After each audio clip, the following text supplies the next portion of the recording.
तो hello friend, स्वागत है आपका फिर से हमारे इस चैनल में। तो फ्रेंड, जैसा कि आपको पता है कि आरजीबी यूनिवर्सिटी का जो फर्स्ट सेमेस्टर रिजल्ट है वो पब्लिश कर दिया गया है और साथ ही साथ जो सेकंड सेमेस्टर का एग्जामिनेशन है वो जून या फिर जुलाई में होने वाला है। तो ऐसे में टाइम बहुत कम मिलने वाला है, तो मैंने सोचा कि कुछ इंपॉर्टेंट क्वेश्चंस को आपको करा दिया जाए। हर यूनिट से कुछ इंपॉर्टेंट क्वेश्चंस लिए गए हैं ताकि आप अगर इन क्वेश्चंस को अगर तैयार कर लेते हैं और इस क्वेश्चन में से अगर इस यूनिट से इस क्वेश्चन से अगर एक दो भी क्वेश्चन आपके मेन एग्जाम में आ जाता है तो कहीं ना कहीं पास होने में आपके लिए थोड़ा सा अच्छा साबित होगा ये चीज़, और पास आप आसानी से कर सकते हैं अगर ये क्वेश्चन आ जाता है। तो इन क्वेश्चंस का आपको प्रैक्टिस करना कहीं ना कहीं ज़रूरी होता है, और ये वही सारे क्वेश्चंस जो प्रीवियस ईयर क्वेश्चंस आए हुए हैं, बहुत बार ये क्वेश्चन पूछा गया है। तो मैं उन्हीं चीज़ों को आज डिस्कस करने वाले हैं।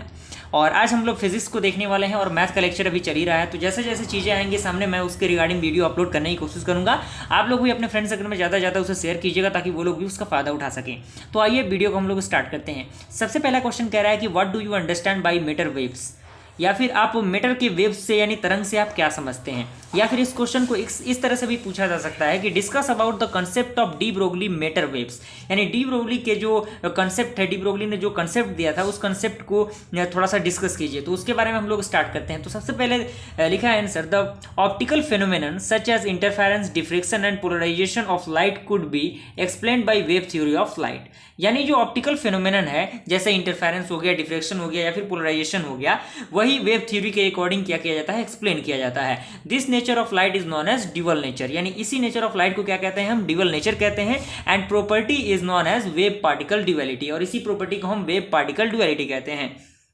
और भी एक स्टेप ये है कि इन 1924 यानी 1924 में जो लेविस डी ब्रोगली थे उन्होंने इस कॉन्सेप्ट को दिया था। ओके, और इस कॉन्सेप्ट के कुछ इंपॉर्टेंट फैक्ट्स थे। वो फैक्ट ये है कि नंबर 1 कह रहा है कि matter and light both are forms of energy, यानी जो मैटर होते हैं और जो लाइट होते हैं वो दोनों एनर्जी के फॉर्म में होना चाहिए। And each of them can be transform into the other, यानी वो एक दूसरे के मतलब एक माध्यम से दूसरे माध्यम में क्या हो जाने चाहिए। तो ये उनका कॉन्सेप्ट था फर्स्ट। एंड सेकेंड ये है कि both are governed by the space to symmetry of the theory of relativity. Okay, and according to de Broglie, a moving particle is surrounded by a wave whose wavelength depends upon the mass of the particle and its velocity. यानी de Broglie के अनुसार जो moving particle होता है वो surround करता है wave के रूप में, जिसका वेवलेंथ डिपेंड करता है किस पे, उसके मास और उसके वेलोसिटी पे।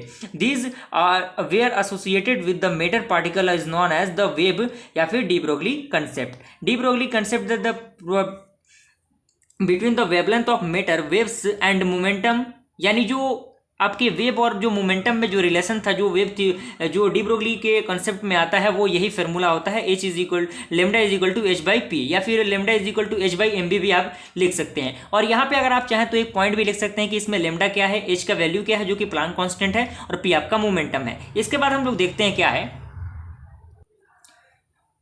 तो फ्रेंड, जो प्रॉपर्टी है वो है वेव मैटर का नंबर 1 प्रॉपर्टी ये है कि matter waves are associated with any moving body and their wavelength is given by lambda is equal to H by M V. Okay, and उसके बाद ये है कि wavelength of matter waves depends on the mass of the body and decrease with increase in mass. And third ये है कि amplitude of the matter waves at the particular space and time depends on the probability of finding the particle at the space and time.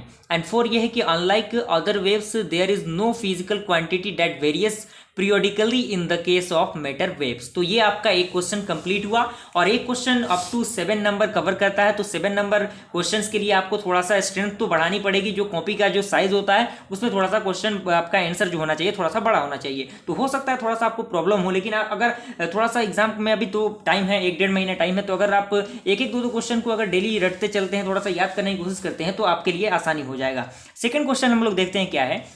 कह रहा है कि define group velocity and particle velocity in the reference of group wave, या फिर इस question को इस तरह से भी पूछ सकता है कि define particle velocity, group velocity and phase velocity. तो ग्रुप वेलोसिटी क्या होता है, कह रहा है कि व्हेन 2 और more than 2 waves travel in a medium, जब 2 या 2 से अधिक तरंग एक किसी मीडियम में क्या करते हैं, ट्रेवल करते हैं, then the superposition of the waves result in the formation of a wave packet. तो जो आपका वेव होता है वो वेव पॉकेट के रूप में यानी छोटे छोटे टुकड़ों में क्या होता है, बढ़ जाता है। The velocity with which a wave particle pocket advance in the medium is called group velocity। तो इसी वेलोसिटी को हम क्या कहते हैं, ग्रुप वेलोसिटी कहते हैं। और ग्रुप वेलोसिटी को vg से डिनोट किया जाता है, vg is equal to D omega divided by D K. Okay, friend next हमारा है फेज वेलोसिटी या फिर जिसे हम वेव वेलोसिटी भी कहते हैं। कह रहा है कि when A monochromatic wave travels through a medium, जब कोई मोनोक्रोमेटिक वेव आपका किसी मीडियम में क्या करता है, ट्रेवल करता है, the velocity with which the wave advance in the forward direction of the medium is called wave और फेज वेलोसिटी। तो इसको हम लोग पी से डिनोट करते हैं। P is equal to omega divided by K, और ओमेगा का वैल्यू आपको पता ही है 2 pi into V divided by K का value 2 pi divided by lambda होता है। यहाँ से 2 पाई कैंसिल हो जाएगा, तो वी लेमडा आपका फाइनली रिजल्ट आएगा। उसके बाद है आपका पार्टिकल वेलोसिटी। तो particle velocity is the velocity of material particle moving in the medium और the space for a meter wave group velocity equal particle velocity, यानी इसे हम वी से डिनोट करते हैं। तो यहाँ पे आपका क्वेश्चन ये कंप्लीट होता है। अब थर्ड नंबर क्वेश्चन ये है कि फिजिक्स है, फिजिक्स में थोड़ा सा ड्राइवेशन तो होगा ही, तो ड्राइवेशन से रिलेटेड कुछ इंपॉर्टेंट क्वेश्चंस है, तो आप इन क्वेश्चंस को प्रैक्टिस कर लीजिएगा, एग्जाम में आने के चांसेस इसके थोड़े से ज़्यादा रहते हैं। तो कह रहा है question, drive the mathematical expression for the group and phase velocity, यानी ग्रुप वेलोसिटी और फेज वेलोसिटी में जो मैथमेटिकल ऑपरेशन होता है, जो रिलेशन होता है, वो आखिर क्या होता है, उसको डिस्कस करना है। तो उसको डिस्कस करने के लिए जो फेज वेलोसिटी होता है VP is equal to omega divided by K, या फिर ओमेगा इज इक्वल टू आपका क्या हो जाएगा, के इंटू वीपी हो जाएगा। इक्वेशन 1 आपको लेट कर लेते हैं, और group velocity VG is equal to D omega divided by K आपका इक्वेशन सेकंड हो गया। और अगर आप इक्वेशन फर्स्ट और सेकंड को अगर आप मतलब कंपेयर करने की कोशिश करते हैं, तो वीजी का जो वैल्यू होगा, VG is equal to D divided by D K into K VP, okay. और यहाँ से जो वैल्यू आएगा वो आपका u इंटू वी पे अगर आप इसे तोड़ते हैं तो u इंटू वी पे वीपी हो जाएगा प्लस के D VP divided by D के। और यहाँ से हम जानते हैं कि k का वैल्यू क्या होता है 2 पाई डिवाइडेड बाई लेमडा, और अगर आप इसे चेंज करने की कोशिश करते हैं तो वीपी तो एज इट इज रहेगा, और k के वैल्यू k के जगह पे क्या होगा आपका 2 पाई डिवाइडेड बाई लेमडा हो जाएगा, और ये वैल्यू तो आपका एज इट इज रहेगा। और यहाँ पे k का वैल्यू को आप पुट करते हैं, जैसे ही आप पुट करते हैं तो कुछ इस प्रकार का वैल्यू आपको सामने देखने को मिलेगा, vg is equal to VP minus lambda divided by D VP divided by D lambda. तो इसमें कह रहा है कि thus the group velocity vg depends on the phase velocity vp and the variation of phase velocity with wavelength.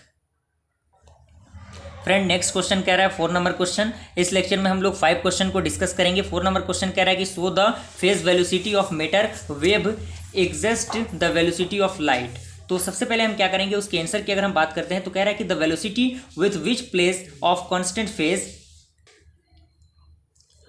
Advance through the medium equal to the wave velocity और phase velocity and is given as VP is equal to omega divided by K. Omega का value को हम 2 pi into V divided by K value को 2 pi divided by lambda put करेंगे। यहाँ से जो VP का वैल्यू आएगा वी इंटू लेमडा आ जाएगा, और हम जानते हैं कि omega is equal to 2 pi V होता है, और यहाँ से हम उसके वैल्यू को पुट करते हैं तो 2 पाई इंटू वी के जगह MC square divided by H हो जाएगा। और यहाँ से by the theory of special relativity M का जो वैल्यू होगा M nought C square divided by under root 1 minus V square divided by C X square. और यहाँ से अगर आप उस वैल्यू को पुट करते हैं और थोड़ा सा ये ड्राइवेशन है, आप ड्राइवेशन को थोड़ा सा कंप्लीटली प्रैक्टिस करने की कोशिश कीजिएगा। प्रैक्टिस जैसे ही आप करेंगे तो आपको सारी चीज़ें समझ में आ जाएगी। तो यहाँ से इसका फाइनली आंसर हो गया।